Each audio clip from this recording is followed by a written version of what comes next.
I'm Michael West, Technical Product Manager with VMware. This is an overview of the Harbor Enterprise Container Image Registry, which is part of Pivotal Container Service, or PKS. Pivotal Container Service provides support for the configuration and deployment of Harbor, as well as integration with Kubernetes clusters deployed through PKS. Harbor includes role-based access control. Image repositories are organized into projects where administrators can define access control and image replication policies. Harbor supports external LDAP authentication, including with Pivotal's User Account and Authentication Server, or UAA.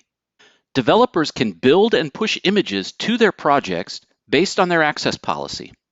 Harbor comes with an integrated notary server. If the Content Trust policy has been enabled on a project, developers can sign their images so that its provenance is verified. Harbor will restrict access to images that have not been appropriately signed.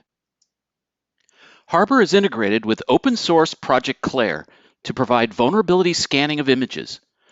When vulnerability scanning is enabled, data is regularly imported from a known set of sources and correlated with the indexed contents of images in order to produce lists of vulnerabilities that threaten containers created from the images.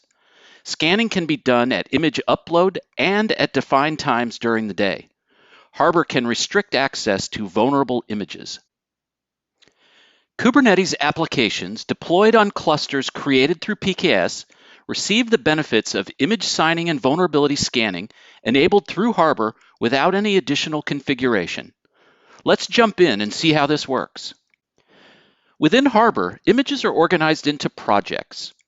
We have a project called Library, which contains a set of repositories.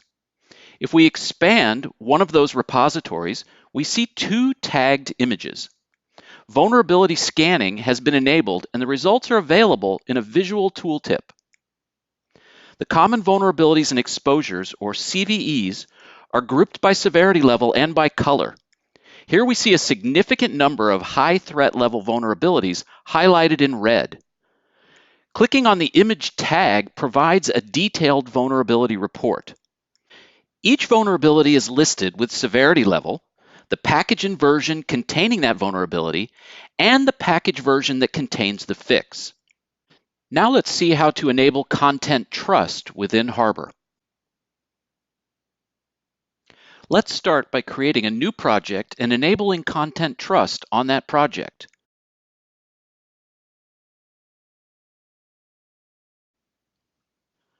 We are going to first push an unsigned image to our new project and verify that it was created in Harbor.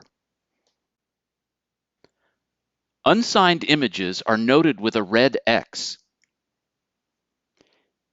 In order to create signed images, we must first enable Content Trust on our Docker host. We do this with two environment variables. When we push the image, Notary generates a set of keys, and we are prompted to enter a passphrase in order to sign the image. Signed images are noted with the green checkmark. Let's try to deploy a pod from our unsigned image. We see that we get an image backoff error, and if we describe the pod in more detail, we see that there's a problem pulling that image because it's unsigned.